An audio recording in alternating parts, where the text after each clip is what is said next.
आवन हो ना हो। तो कहने का भाव ये, वैसे तो मालिक ने कहा कि जितने सांस से उतने नाम जपे, फिर भी मालिक को पता है कि यहाँ ये काल ने कितना फंसा रखा है, इतना दयालु है मालिक। इन्होंने इसलिए इसकी कीमत इतनी रखी है कि सारे दिन में आप 1000 जाप भी कर लोगे तो भी आपका बेड़ा पार हो जाएगा। और 1000 में कम से कम 500 मंत्र का भी जाप आप डेली कर लोगे श्वास उश्वास से, और कति सुरत नरत से जो चाक है, नो नहीं बस फॉर्मेलिटी करनी है, तो भी आपका मोक्ष निश्चित है। ये सत्कर्मांड। और एक बार आप इस नाम को जपना शुरू करके देखना, जिनको मिल गया उनको तो पता ही है सतनाम का, तो उसमें कितना आनंद आएगा आपको, आप ही अनुभव कर सकते हो उस आनंद को। अब जैसे ये और मंत्र देते हैं, इनका कोई अस्तित्व नहीं, क्योंकि इनमें वो आनंद आ ही नहीं सकता जो परमात्मा की भक्ति में आया करे।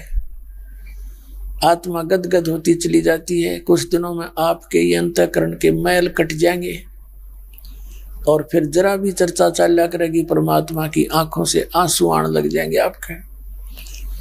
तो इसके बारे में बताया है कि जैसे सूरज के आगे बदरा ऐसे कर्म छयारे, और प्रेम की पवन करे चितमंजन झलके तेज नयारे।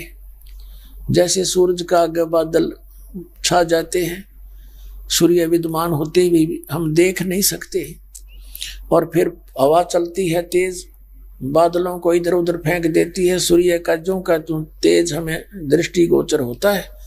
तो परमात्मा कहते हैं आपके अंतःकरण में, परमात्मा और आत्मा के बीच में ये पाप कर्मों के बादल छा गए। अब इसको समाप्त करने के लिए बताया है कि जैसे सूरज के आगे बदरा ऐसे कर्म छयारे, और प्रेम की पवन करे चितमंजन झलके तेज नयारे। यानी एक प्यार आओगा, आपका विशेष प्रेम उत्पन्न होगा उस मालिक की प्रति, उसका जिक्र चलते ही आत्मा गदगद हो जाएगी। फिर वो यहाँ हमारे लिए आते हैं। यहाँ परमात्मा कहते हैं अवगत से चल आया, मेरा कोई भेद मर्म नहीं पाया। मात पिता मेरे ना ही ना मेरे घरदासी, और मैं एक जुलाहे का सुत आण कहाया, जगत करे मेरी आसी। परमात्मा कहते हैं ना मेरा माता पिता, मेरा जन्म नहीं हुआ, ना मेरा जन्म ना गर्भ बसेरा, मन बालक बन दिखलाया, और काशी शहर जल में डेरा, तहां जुलाए न पाया। मात पिता मेरे ना ही ना मेरे घरदासी, मेरे पत्नी भी नहीं थी, परमात्मा कहते हैं। और मैं दानक का पुत्र आण कहाया, यु जगत करे मेरी आसी। किस लिए? हमारे लिए। आप उसके बच्चे हो, आप यहाँ इतने कष्ट पा रहे, और परमात्मा आपके लिए भटक रहा है। कबीर साहब कहते हैं मैं रोवे तू सृष्टि को, और सृष्टि रोवे मोहे, गरीबदास मारे वियोग को, ये समझ नहीं सकता कोई। तुम तो उस भगवान को खोज रहे हो जो सुख देता है, परमात्मा जिसे कहते हैं। गीता जी अध्याय नंबर 15 के श्लोक 17 में बताया है, उत्तम पुरुष है तू अन्य परमात्मा इति उदाहरते, जो भगवान कहा जाता है। और परमात्मा कहते हैं मैं हूं वो परमात्मा, और तुम मुझे खोज रहे हो, और मैं कह रहा हूं मैं हूं, तुम अपने इस अज्ञान के कारण मुझे पहचान नहीं पा रहे। तो हमारे इस वियोग को, हमारे इस बीच के इस भेद को, इस दीवार को कौन समझे? तो क्या बताते हैं, प्रेम की पवन करे चितमंजन। आंसू आने लगेंगी कुछ दिनों के बाद आपको, परमात्मा की ज्ञान से, भक्ति से चर्चा चलेगी तो भी गदगद हो जाओगे आप। पुण्यात्मा, हम इतने बीमार हो गए, हमारी आत्मा इतनी रोगी होगी कि जैसे कबीर साहब कहते हैं, कबीर पिछले पाप से हरि चर्चा ना भावे, हरि चर्चा ना सुहावे, के ऊंगे के उठ चले ना और बात चलावे। जैसे प्रथम बार किसी व्यक्ति को कहते हैं परमात्मा की भक्ति कर ले, क्योंकि दास का जन्म ऐसे स्थान पर हुआ, सारे अच्छे आदमी थे, अपना मेहनत करके खाते थे, अच्छी सलाह देते थे, कोई बुराई करते थे ना करने की सलाह देते थे, लेकिन राम शब्द उनके मुंह पर नहीं आता था कभी भी। अब कहने का भाव यह है कि वो व्यक्ति केवल अपनी मजदूरी मेहनत करके ही ये सोचा करते थे कि हम बस अपना करेंगे तो हमें सब कुछ मिलेगा। राम नाम उनका कदे जुबान पर नहीं था। तो ऐसे समय में रहते हुए हम फिर उसी रंग में रंगने लग गए थे। फिर परमात्मा ने दया करी, ज्ञान पता चला भगवान वाला, तो फिर उस दिन एकदम आत्मा फड़केगी, क्योंकि पिछले संस्कार विद्यमान थे। तो कहने का भाव यह है कि प्रथम बार जब कोई कहता है तू भक्ति कर ले, राम नाम ले ले, तो वो व्यक्ति कहा करते थे हमारे कुल वाले कि भगवान के खान ने देगा, मेहनत करेंगे तो मिल जाएगा। पहले हमने भी ये रंग चढ़ गया था, भाई ठीक है मेहनत करेंगे जब भी मिलेगा, ये भी ठीक है। लेकिन परमात्मा जो देगा, परमात्मा जो देगा वो मेहनत करते करते भी ना मिलता आदमी ने, मेहनत तो करनी ही पड़ेगी। ये तो नियम है दाता का। भगवान ने खुद मेहनत एक अपना जीविका के लिए जुलाहा का काम करके दिखाया, और आपको भी कहते तुम भी करो, लेकिन इस धंधे में भगवान जरूर भजो, इसको नागा ना करो। यह गलती कर रहे थे, बस इतनी सी बात कहना आए थे वह। और भगवान भजो तो कौन सा भजो? जिनको तुम भज रहे हो भगवान ना तुम्हें सुख दे सकते ना दुख दे सकते। जैसे कर्म करोगे वैसा ही फल देंगे। और ये आज तक हम भी सुनते आए थे। अब परमात्मा के विधान से, उनके ज्ञान से पता चला कि ये समृद्ध शक्ति कबीर परमात्मा, ये परम अक्षर ब्रह्म, हमारे प्रारब्ध के दुखों को काट के और उससे होने वाले पाप के उस दंड को समाप्त कर देता है। हम भक्ति करते किस लिए हैं? अब कोई दुखी व्यक्ति है, भगवान की खोज में संत के पास जाता है या मंदिर मस्जिद में जाता है, कहीं भी जाता है, उसका उद्देश्य क्या होता है कि मेरे ऊपर आपत्ति या टले, और ये भगवान जो साधना तुम कर रहे इनसे ये टल ही नहीं सकती। जिन भगवानों को तुम पूज रहे थे उन्होंने खुद अपने कर्म के दंड भोगने पड़े। जैसे श्री राम ने बाली को मारा था, सुग्रीव के भाई को, और उसका दंड भी श्री कृष्ण रूप में भोगना पड़ा। उसके पैर में तीर मारा उसी बाली वाली आत्मा ने, जो शिकारी बना हुआ था द्वापर में। तो यहाँ परमात्मा कहते हैं तुम कौन राम का जपते जपम अर्थात कटे ना तीनों तापम। तुम किस भगवान की भक्ति करते हो जिसे तुम्हारे ये तीन ताप भी ना कट सकते? तो केवल एक परम अक्षर ब्रह्म है, कबीर परमात्मा है, और उसने विधि बताई है कि इस मंत्र का जाप पूर्ण संत से लेकर तुम करो और फिर समाप्त हो जाएंगे तुम्हारे पाप। अब जैसे किसी के पैर में कांटा लगा हुआ है, और वैसे भी विधान आप सुनते आए हो, चाहे किसी पंथ संत से पूछ लो, वो क्या कहते हैं, भाई प्रारब्ध में जो कर्म में लिखा हो तो भोगना ही पड़ेगा, और भक्ति भी करनी पड़ेगी। भक्ति करो, आगे चल के तुम सुखी हो जाओगे। अब जैसे किसी के पैर में कांटा लगा हो, कांटे के कारण ना तो चल सकता और पीड़ित है, कोई उसको बता दे कि तेरे पैर में कांटा लग के अंदर टूट गया है, जिस कारण से तुझे पीड़ा है। अब कांटा निकालने का उसके पास साधन है नहीं, वो ये सलाह देवे कि जूते पहन ले, फिर आगे कांटे नहीं लगेंगे, कांटा तो नहीं निकलेगा। तो कांटा लगे पैर में जूता पहना नहीं जा सकता। जूता जब पहना जाएगा वो पहले कांटा निकले, और फिर वो उसको सलाह दी जाए कि जूता मत उतारना, नहीं हो फिर ऐसी पीड़ा तुझे फिर होगी। तो फिर वो व्यक्ति अपने सफर में उस पीड़ा को याद रखते हुए जूता नहीं उतारेगा।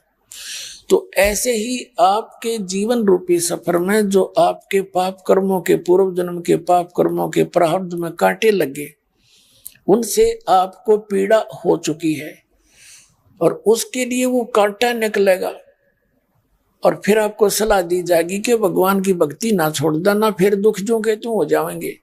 तो फिर वो व्यक्ति कभी भगवान की भूल नहीं करेगा, उन दुखों को याद करके फिर वो ऐसे पार होगा। तो पुण्यात्मा कबीर परमात्मा वो समृद्ध शक्ति है। जब ही सतनाम हृदय धरो, भयो पाप को नाश, जैसे चिंगारी अग्नि की बाई पड़े पुराने घास। जैसे 6 करोड़ टन घास सूखा पड़ा हो, और उसमें एक माचिस की सीख लगा दे, सारे ने फूंक कर राख बना दे, और चलेगी तेज हवा, आंधी उठा ले जाएगी, उसने कहीं का कहीं पटकेगी, फील्ड क्लियर हो गया। तो क्या बताते हैं कि जैसे आपको बताया परमात्मा ने ऐसा साधन दे दिया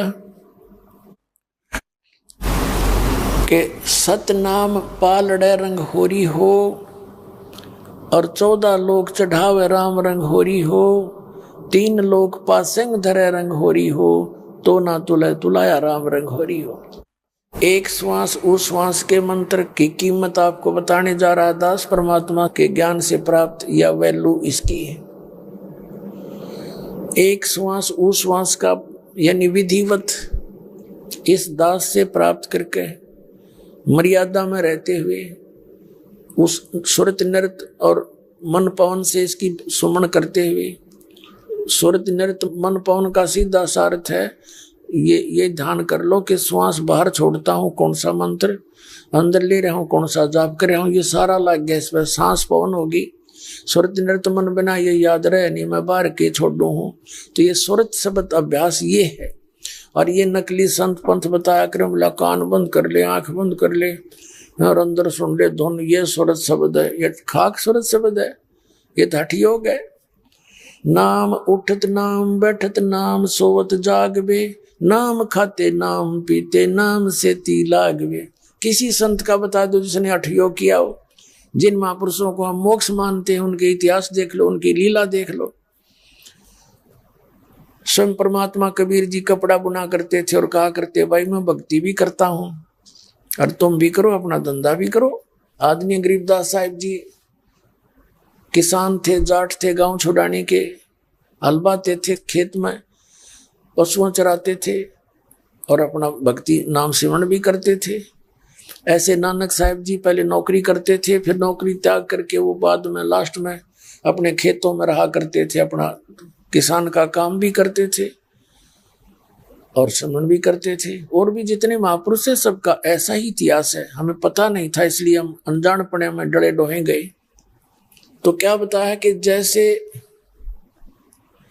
एक तराजू के यानी तखड़ी के एक पलड़े में बैलेंस के एक साइड में इस श्वास उस श्वास के सिमरण का एक मंत्र की कीमत रख दे सतनाम की, और दूसरे पलड़े में ये 14 लोग चढ़ा दे।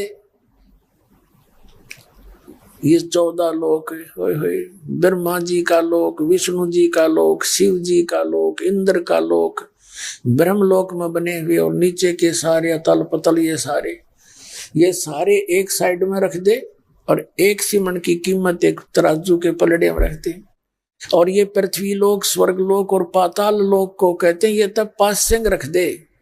अब पास्यंग क्या होता है, जैसे पहले पुराने समय में, अब भी होगी गांव में वैसे, एक डंडी सी होती थी, उसके सेंटर में एक रस्सी बांध लिया करते मोटी सी, और दो तरफ उसके रस्सियों से बांध कर 2 पलड़े लटकाए जाते थे, तराजू कहते हैं उसको। तो उसमें कई बार एरर हो जाती थी, कोई उसमें त्रुटि होती थी। तो जो किसान दास का जन्म किसान परिवार में हुआ, तो हमारे घर पर ये लाला लोग आते थे, कभी गेहूं लेते थे, कभी ज्वार बाजरे लेते थे। तो उनसे कहा करते कि भी सेठ जी पहले अपनी तराजू ठीक दिखा, बैलेंस ठीक है कि नहीं। उसमें कोई डिफेक्ट होता तो उसी कणक जो सौदा कर रहे हैं उसी में से एक मुट्ठी उठा कर दूसरी पलड़े में डालकर उसको एररलेस कर लेते थे। तो वो जो थोड़ा सा कणक गेहूं या बाजरा जो उठाकर सौदा कर डाला है तराजू में, उसको लेवल बैलेंस करने के लिए, उसको पासिंग कहा करते। वो सौदे में नहीं आती थी, वो तो वैसे पड़ी है तराजू के एक साइड में, और सौदा फिर बाकी शेष होता था। तो परमात्मा कहते हैं यह पृथ्वी लोक और एक कॉमन स्वर्ग लोक है, पितरलोक और स्वर्ग लोक, और नीचे एक पाताल लोक, ये 3 लोक। तो यहाँ पासिंग रख दे और 14 लोक एक में रख दे, तो ना तुले तुलाया राम रंग होरी हो, यानी परमात्मा के उस एक मंत्र की इतनी कीमत है। तो पुण्यात्मा दुर्दास साहब को बताने जा रहा था,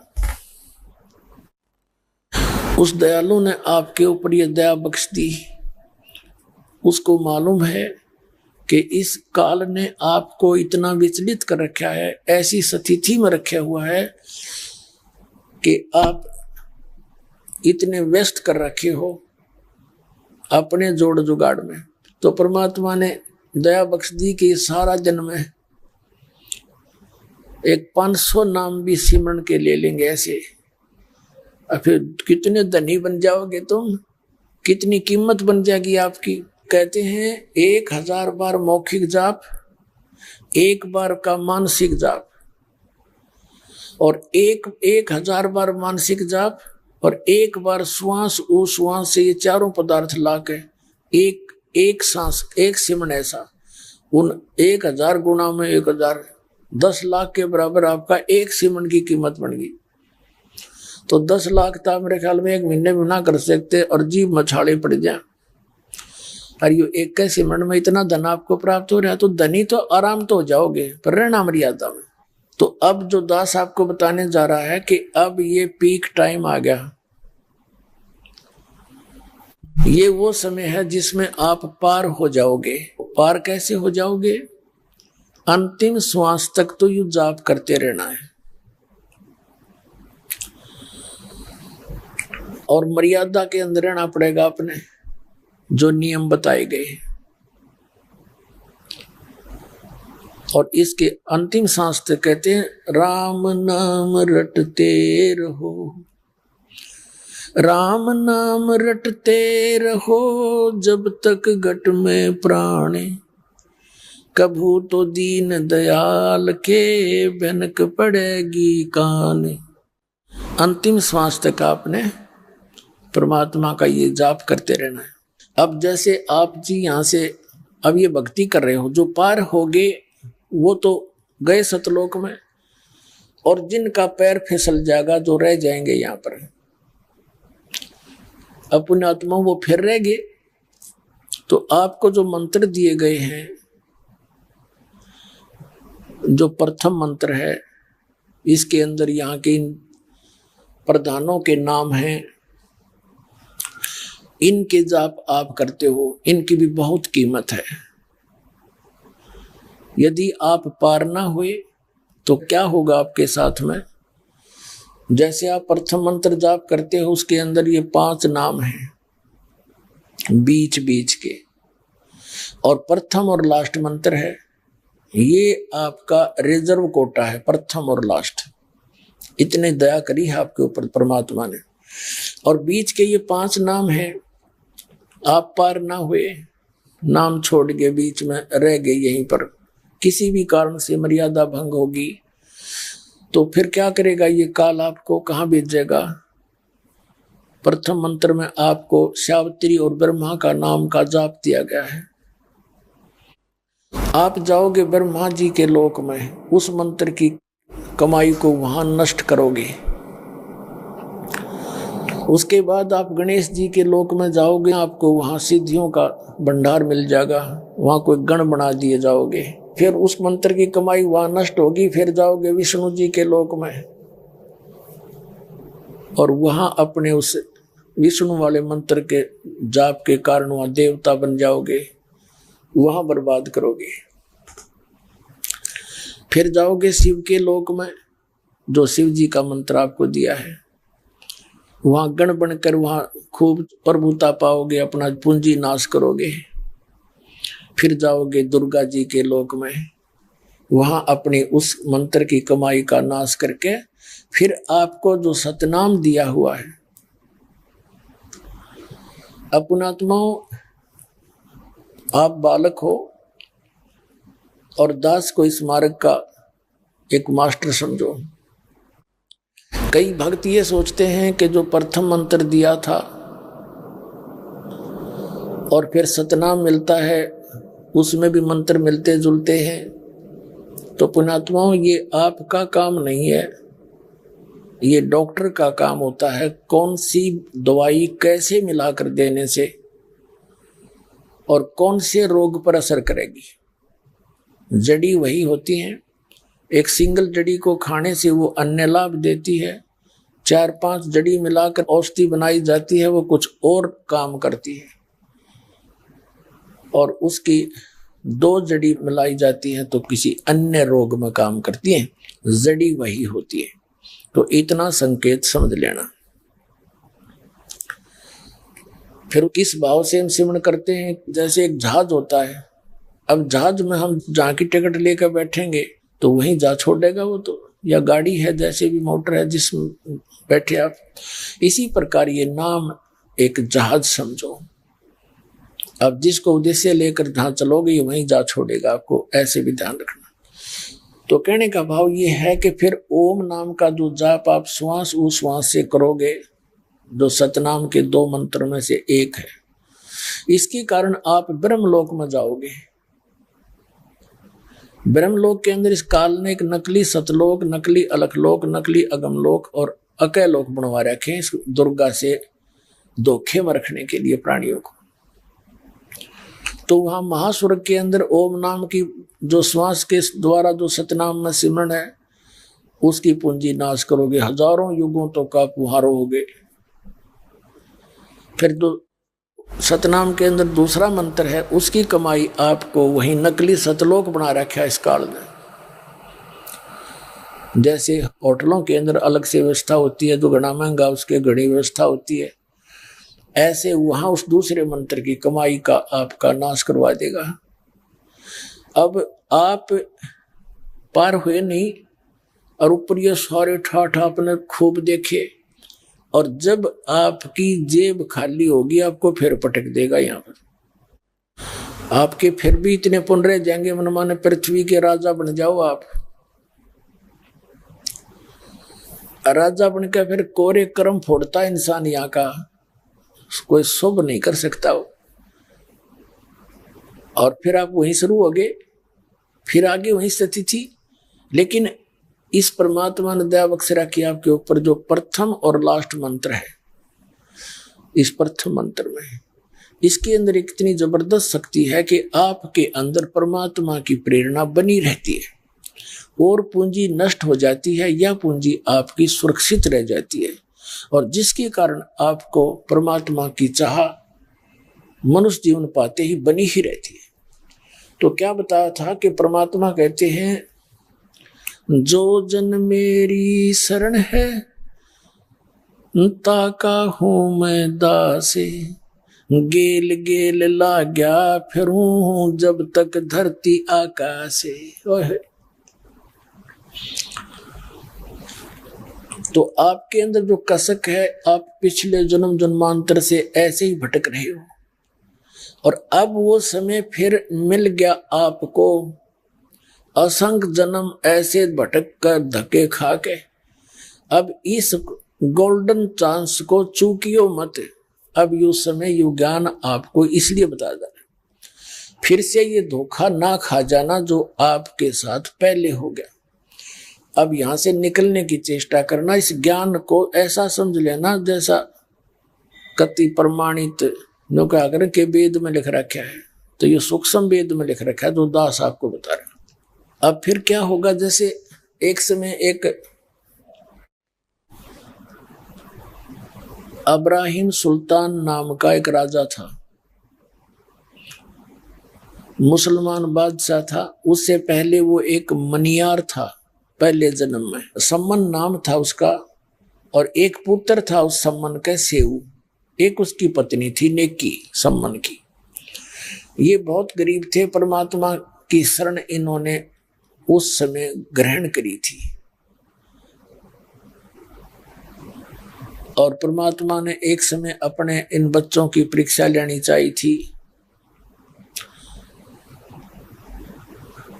ये बहुत बड़ा लंबा चैप्टर, थोड़ा शॉर्ट में बताएंगे। तो एक बार क्या हुआ, परमात्मा की शरण इन्होंने ग्रहण कर रखी थी, गरीबी बहुत थी, कई बार तो खाने का भोजन भी उपलब्ध नहीं होता था, ऐसी स्थिति चल रही थी। लेकिन परमात्मा के ज्ञान से वो संतुष्ट थे।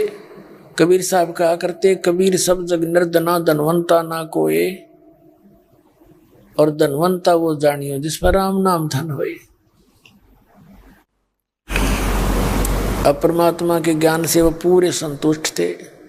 जो राखे तो ही रहूं हमरा के चारा, और खाने जाद खरीद है गुलाम तुम्हारा। राज्य क्रमता राम की रजा धरे जो शीस, दास करीब 10 प्रस्तिस बैठे जगदीश। तो एक दिन जैसे वो सम्मन भी मनियार का काम करा करता, चूड़ी पराया करता बहनों को, तो परमात्मा के गुण गाया करते, क्योंकि आदत बन जाती है भगत की। न सोचा भगवान की महिमा की चर्चा होगी, काम भी बना रहेगा, इनका भी भाग्योदय हो सकता किसी बहन का। तो चूड़ी पराता था और अपने गुरुदेव की महिमा गाता था। हमारे गुरुजी ऐसे हैं, हमारे गुरुजी ऐसे हैं, ऐसे सुख देते हैं, ऐसे लाभ देते हैं। सिकंदर लोधी को असाध्य रोग था, वो ठीक कर दिया है। एक कमाल नाम का लड़का दरिया में बहता जावा था, मरा हुआ, उसको जीवित कर दिया। शेख तकी की लड़की को कब्र से निकाल कर जीवित कर दिया।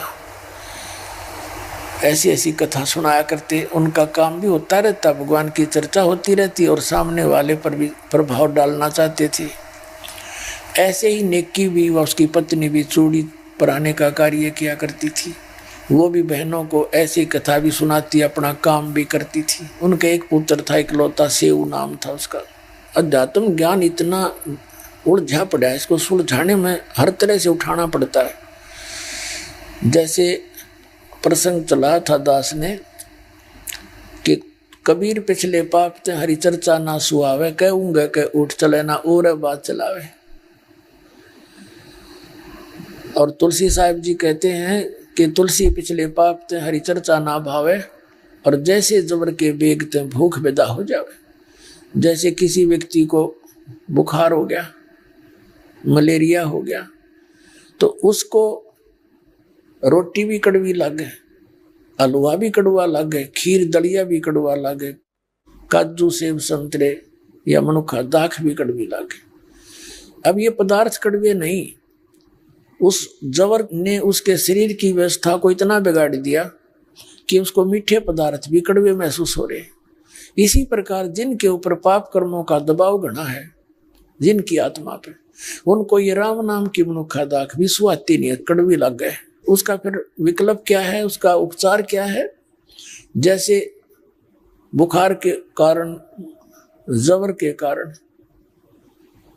वो कड़वापन आ गया शरीर में, तो उसके लिए कड़वी टेबलेटें खानी पड़ेंगी, कुनीन की, ना चाहते भी खानी पड़ेंगी। और फिर वो धीरे धीरे उस बुखार जोर को उतार देंगी, फिर वो पदार्थ फिर मीठे लगेंगे। तो जिस व्यक्ति को वो ऐसा ज्ञान सुनाया करते थे, उनके ऊपर पाप कर्मों का इतना जोर था, वो मजाक करा करते थे, क्योंकि उन राम कृष्ण भगवान सुन रखे थे और सतपुरुष और कबीर भगवान उनके गले उतरे नहीं था। वो बेचारे सुन लेते थे, वो बहने उनकी कथाओं को लेकर बाद में मजाक करा करते कि मनियार ने तो पागल हो रही है, यू मनियारा तो पागल है।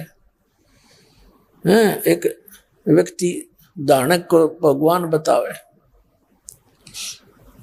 अपने आत्माओं जब आपकी अचौंध टूटेगी और काल की भांग उतर जाएगी, फिर आपको कबीर भगवान दिखेगा, दूसरा दिखाइए कौन दे, क्योंकि है ही भगवान यही। एक समय एक बहन बताओ थी जयपुर में, वो कह रही थी जी मैं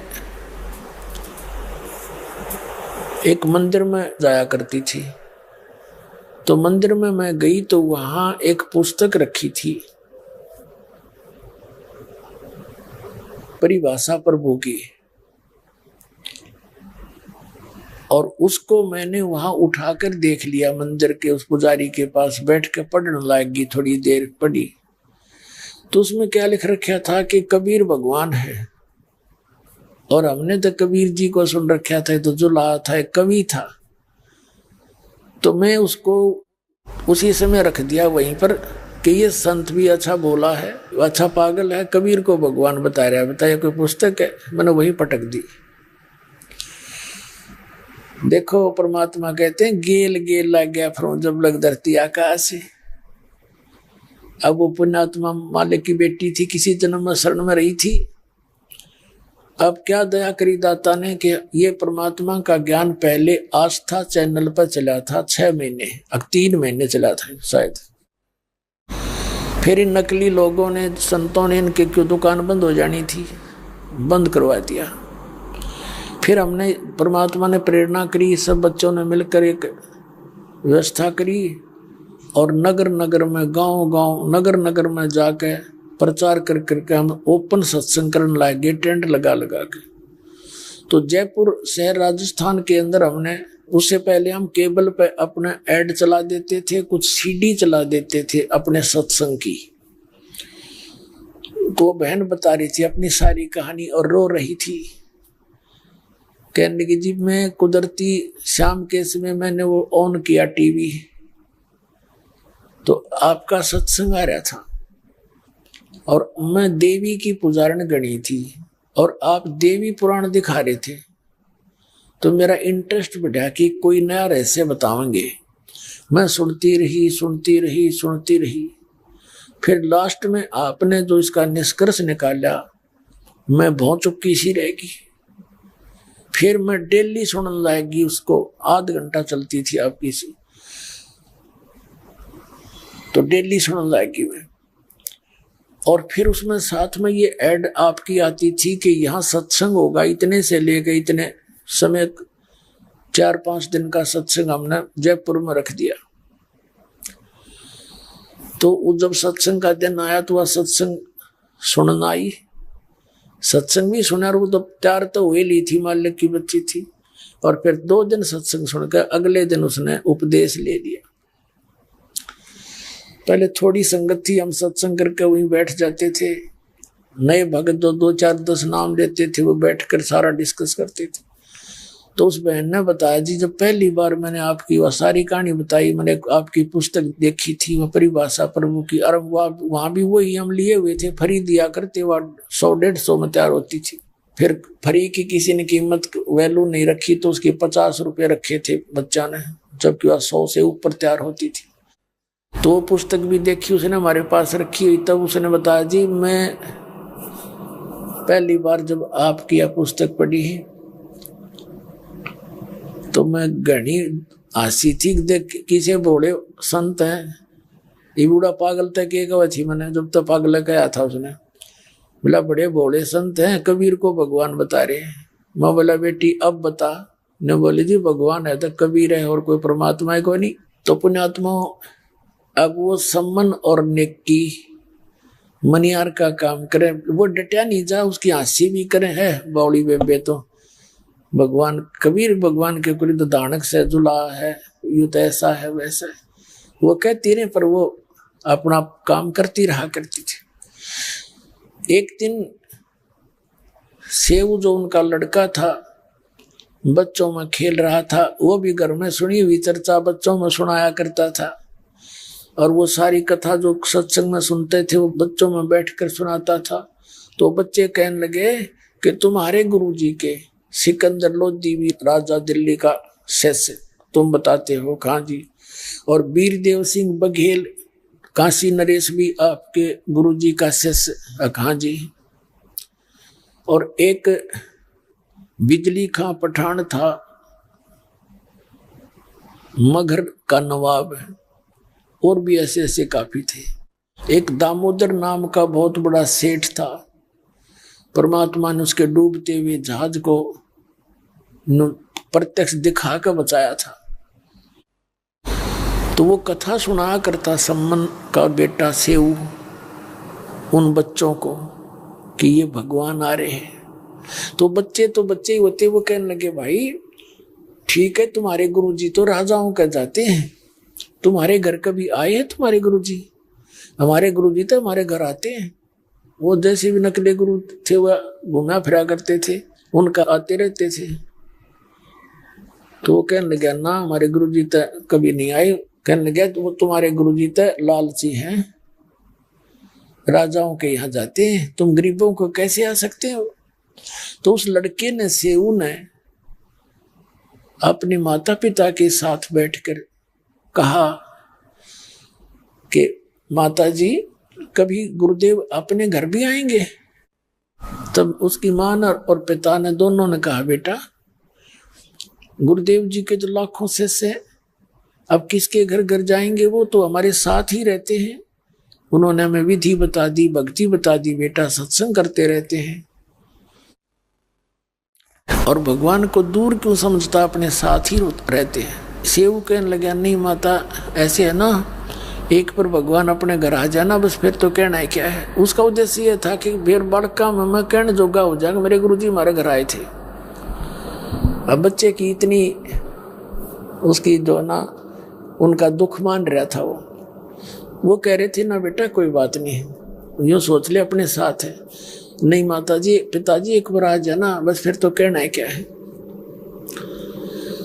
अब परमात्मा तो वो तो जानी जान है। थोड़ी सी देर में क्या हुआ, उनकी डिस्कस ऐसे हो ही रही थी, द्वार के सामने गेट के आगे खड़े हो गए एक तो वो कमाल नाम का लड़का जो मुर्दा जीवित किया था, और एक वाजिद नाम के एक संत थे, उनको शरण में लिया था, फिर उसके साथ रहा करते परमात्मा के। तो वो दोनों, वो और साथ में परमात्मा, तीनों द्वार पर खड़े होकर आवाज लगाया कबीर साहब ने कि भाई सम्मन है घर पे। नेकी कहने लगी, गुरुजी जैसी आवाज आई बाहर तक। अब सम्मन कहने लगे हम चर्चा कर रहे थे ना भगवान की, इसलिए वैसे तेरे कान बाज गए। थोड़ी देर में परमात्मा ने फिर आवाज लगाई बाहर गेट पर। वो अंदर बैठे थे अपनी झोपड़ी में आंगन में। वो बोली देख ध्यान तो सुने, ऐसी आवाज हो जैसे गुरुजी की है। फिर वो शांत हुए तो फिर आवाज लगाई, रे सम्मन है घर पे। तीनों भाग लिए नंगे पैरों, और सामने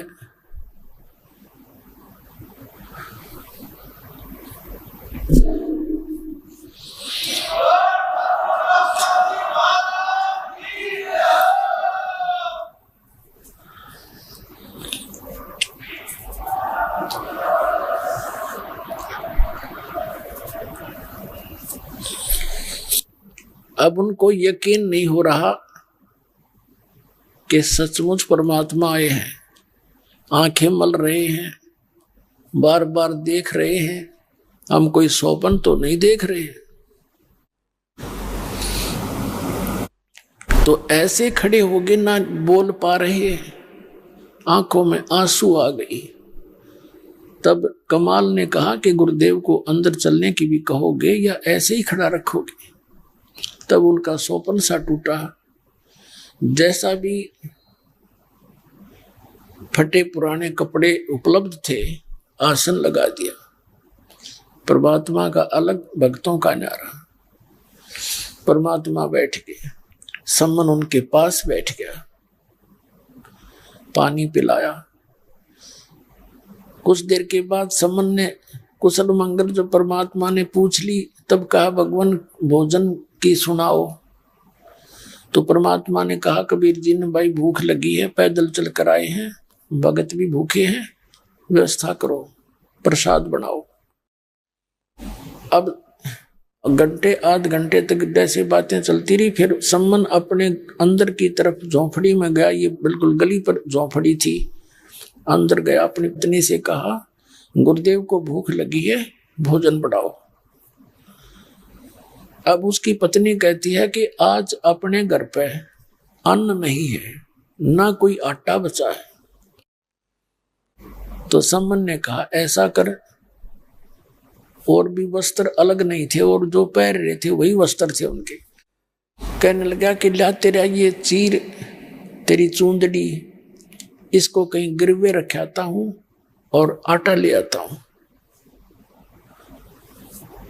तो नेकी कहने लगी मैं इस चूंदड़ी को लेकर गई थी, इस अपने चीर को लेकर गई थी, जिससे मुझे आशा थी कि वो मुझे आटा देंगे। पहले तो मैं वैसे उधारा मांगने गई थी, वो नाट की सारी सहेली मेरी जान पहचान वाली, और टोंट कस रही थी कि किसके लिए मांग रहे हो आज आटा, कि हमारे गुरुजी आए हैं। तो वो क्योंकि उनके वह जगह नहीं थी, वो मजाक करने लगी कि तुम्हारे गुरुजी तो तुम्हारा वैसे ही घर भर देंगे, क्या जरूरत है मांगने की, तुम तो बड़ा समर्थ बताते हो उसको।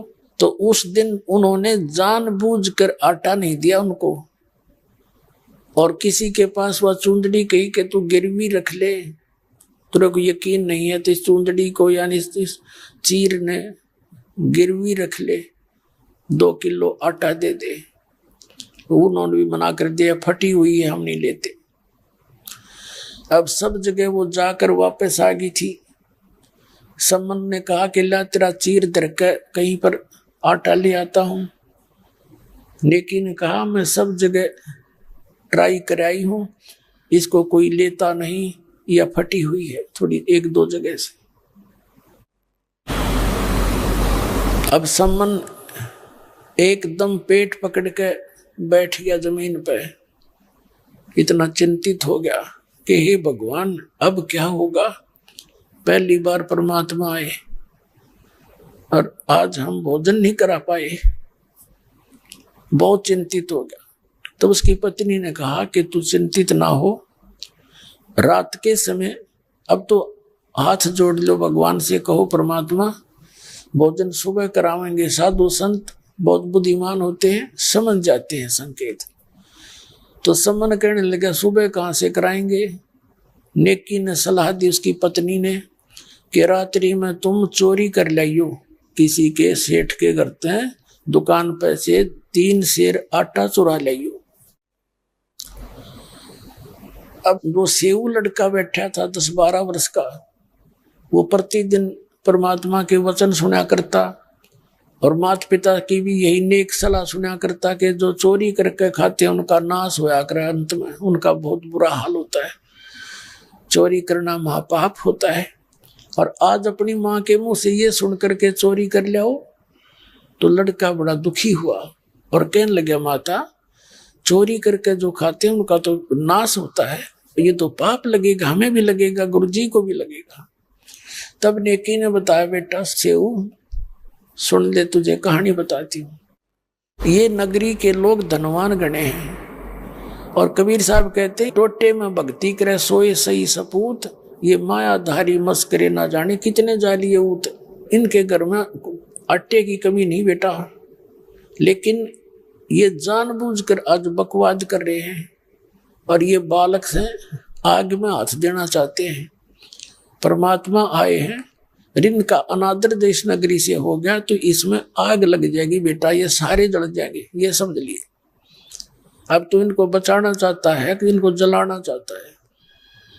तो कथा सुनाई उस माई ने कि एक नगर था, उसमें बहुत पैसे वाले व्यक्ति रहा करते थे और ये माया इस जीव की सबसे बड़ी शत्रु है, ये भगवान से दूर करती है। परमात्मा ने उस अब्राहिम सुल्तान अदम को इस माया से हटा करके मालिक से जोड़ा था। तो कहने का भाव यह है कि उस माई ने बताया कि एक नगर था, उसमें सब धनवान लोग रहा करते थे और वो बहुत अभिमानी हो गए थे।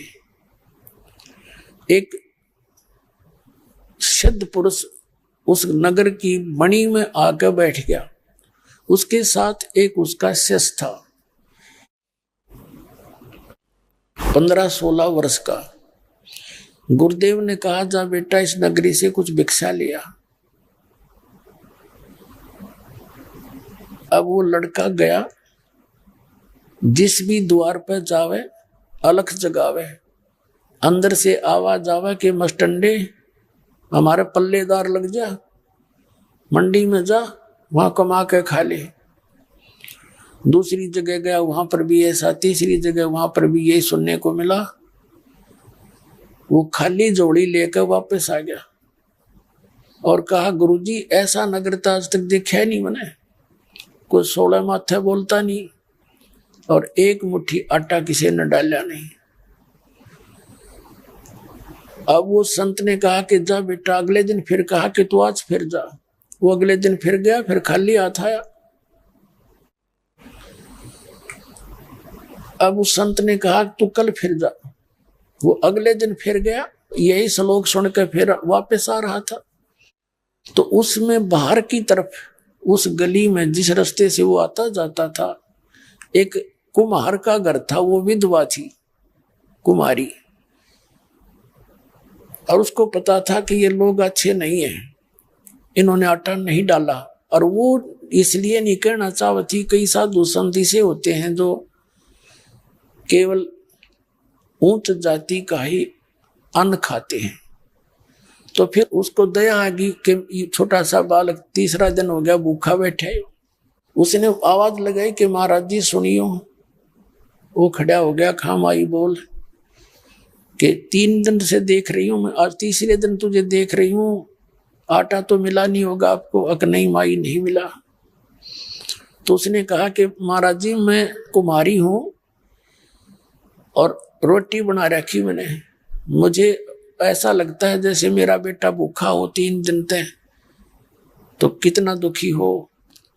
तो ले महाराज ये रोटी ले जा और ये आटा ले जा, जोन सा उचित समझो आप बना के खाओ, आप खा लियो, और रोटी बड़ी बनाई खाओ तो ये खा लियो। अब उसने ले लिया लड़के ने और आ गया, सारी कहानी बता दी। अपने गुरु जी से कह दिया महाराज जी यो नगर तो कति निकम्मे आदमियों का हो रहा है, कोई अच्छी तरह नहीं बोलता। एक कुम्हारी माई ने ये ऐसे ऐसे कह कर दिया, गुरु जी को बता दिए मैं कुम्हार के घर का आटा है। कदे फिर वो डर लगता था, कदे वो फिर पता लगर श्राप दे दे, इसलिए सारी डिटेल बतानी पड़ी उस माई ने। उस संत ने कहा बेटा नौकर इसने तू खा ले, कोई बात नहीं, और ये ऐसे कर वापस जा।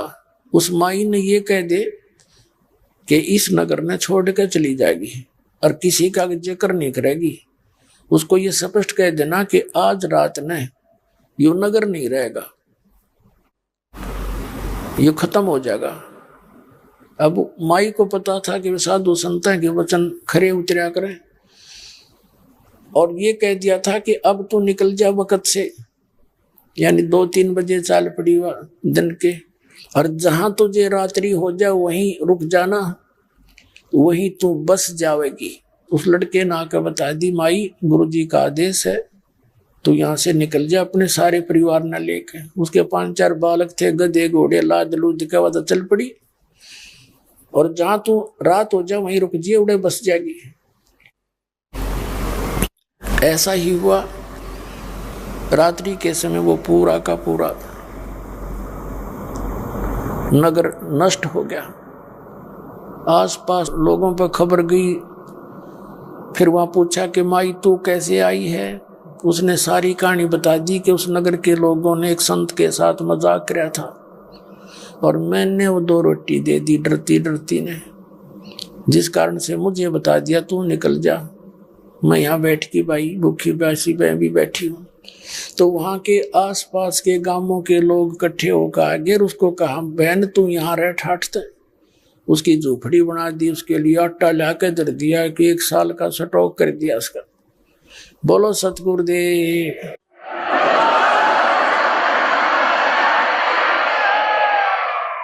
अब ये सारी कथा सुनाकर सेऊ से कहा नेकी ने तू देख ले बेटा, कबीर साहब तो नहीं करेंगे इनको, ऐसा बद्दुआ भी नहीं देंगे, लेकिन ये पूर्ण परमात्मा है।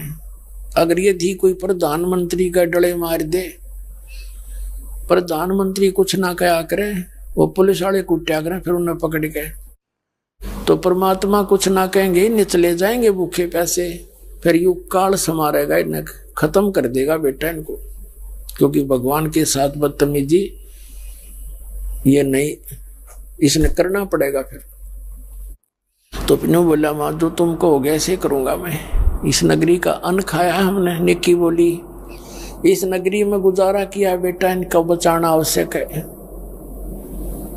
तो रात्रि में दोनों पिता पुत्र चोरी करने चल पड़े। एक बनिए की दुकान पाड़ ली, सुराख बना लिया फोड़ के गली में। तो सम्मन कहने लगा बेटा तू बाहर खड़ा रहना, जब मैं पकड़ा गया मैं आटा बांध के फेंक दूंगा, तू लेकर भाग जाना। तो लड़के ने कहा नहीं पिताजी मैं अंदर जाऊंगा, जब मैं पकड़ा भी गया तो बालक समझ कर मैंने छोड़ देंगे और आपको सजा कर ही दे देंगे। तो यूं कह के वो लड़का अंदर घुस गया, 3 सेर आटा बांध कर चद्दर में चलने लगा। तो एक तराजू पर पैर लग गया, वो आवाज हुई, लाला जी की नींद खुल गई, चोर चोर करके पकड़ लिया। इतने तक वो आटा तो उसने फेंक दिया, सम्मन लेकर आ गया, सेव पकड़ के बांध दिया खंबे तक उस लाला जी ने, और कहा कि तुम भगत को आओ और करो चोरी, तुमने शर्म नहीं आई? तो सेव ने कहा कि हमारे घर पे हमारे गुरुजी आ रहे थे और हमारे आटा ना था लाला जी, 3 शेर आटा ही लिया और तो कुछ लिया नहीं हमने, तेरा फिर दे देंगे। तो लाला जी कहने लगा, अच्छा, अरे चोरी तो वो करवाता है तुम्हारा गुरुजी, तुमने पहले चोरी नहीं करी हो तो वो करवाता तुमसे। अब उनके और उल्टी होगी बात, सेव का भैया तो और बात बिगड़ेगी, गुरुदेव की बेइज्जती करेंगे सवेरे। उधर से सम्मन जब आटा लेकर गया, नेकी ने पूछा पुत्र कहाँ है, कि बड़िए ने पकड़ लिया। नेकी बोली जल्दी जाओ वापस, लड़के ने पहचान लेंगे और गुरुजी की बेइज्जती होगी, तो ऐसे करना, लड़के का सिर काट देना। लाला जी फिर रखेगा नहीं, उस लड़के को फेंक देगा कहीं बाहर, और ऐसे कर ले तो फिर। तो उसने स्कीम बनाकर ऐसे किया, एक लेकर के तलवार सम्मन वापस आ गया और कहा बेटा एक बार तू 2 बात बतला ले, फिर तो सुबह तू पकड़ा जाएगा और तुझे हो सकता है सजा दे दे, और मैं तेरे एक कान में आवश्यक बात कहूंगा, तू एक बार इस सुराख में से सिर बाहर निकाल ले। अब सेऊ ने कहा लाला जी बाहर मेरे पिताजी खड़े हैं, 2 बात बतलानी है हमने, एक बार मेरा पैर ढीला कर दे। सेठ बोला तू भाग जाएगा ना, इस रस्से ने कर बांध दे पर थोड़ा ढीला कर दे, मैं सिर बाहर निकाल लूं, मेरे हाथ भी बांध दे। अब सेठ ने सोचा रहा 2 शेर 3 शेर आटा ले रहे हैं, के खाया है बेचारा ने, फिर भी ढीला कर दिया। और उद्देश्य ये था कि कल इनको राजा के पास पेश करूंगा, सजा दिलाऊंगा इनके गुरुजी को भी, इनको भी, ये और आगे करेंगे चोरी किसी के। तो जो ही उसने सिर बाहर निकाला, अब पिता था हाथ पीछे का पीछे रह गया, उठा नहीं के मार दूं लड़के के, काट दूं सिर ने। तब सेऊ ने कहा पिताजी तलवार ले आ, मेरा सिर काट दे, और सिर काट लेगा ना फिर यूं कित रखेगा इस लाश ने, बाहर फेंक देगा, फिर ठा लीजिए, पिछाड़ में ना आऊंगा मैं, और नहीं तो गुरुजी की बेइज्जती करेंगे सुबह ये। अर्जय तू मेरा बाप है तो मेरा सिर काट ले, नहीं तो मेरा बाप नहीं है। अब बच्चे से प्रेरणा पाकर उसमें फिर करंट सा आ गया और एकदम लड़के का सिर काट दिया और चोटी से पकड़ कर सिर को घर ले आया, शीश को। अब लाला जी ने देखा तो कत्ल हो गया, तेरा यू 302 का मुकदमा और लग गएगा। उसने फटाफट उस शव को घसीट के और दूर गिरा पजावे में, खंडर से होते थे बाहर कुमारा के हुआ करते पजावे, उनमें पटकाया और आके अपनी ईंट उल्टी ऐसे लगा के मकान और लीप लाप के गारा में ऐसा कर दिया जैसे रेतड़ा छिड़क के, क्या कुछ हुआ है को नहीं था।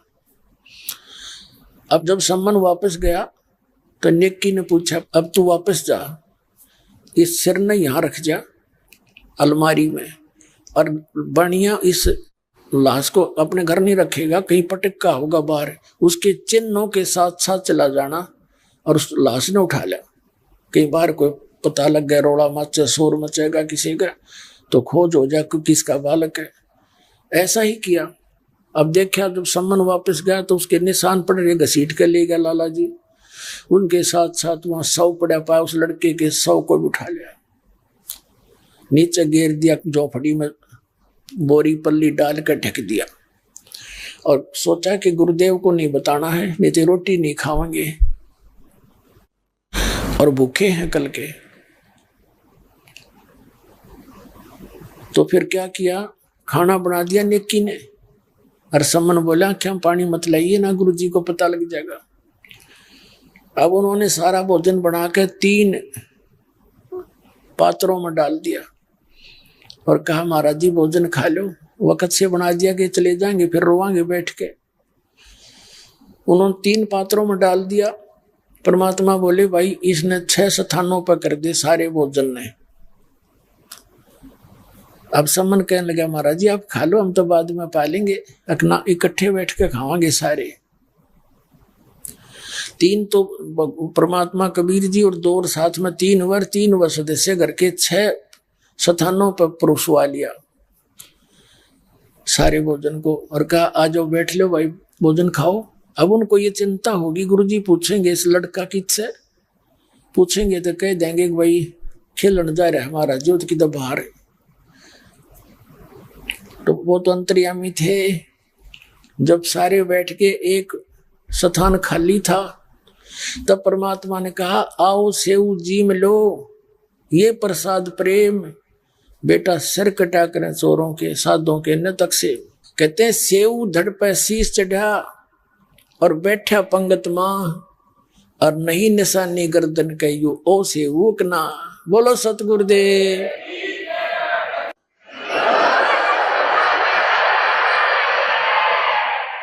कहते हैं सेव के सिर पे वो शीश न्यू का न्यू रखा गया और वहां आकर बैठ गया पंगत में खाना खाने के लिए।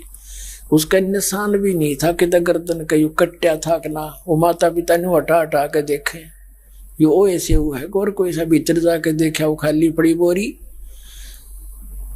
तो पुण्यात्मा उसके बाद परमात्मा ने उनके ठाठ कर दिए। कहते नुकते ऊपर रिज जाएगा रे करोड़ कर्म जल जा तुम्हारे। तो पुण्यात्मा इस प्रकार परमात्मा आपके साथ है, इतना समर्थ है, अपनी भक्ति करो, कल्याण करवाओ। बोलो सतगुरुदेव।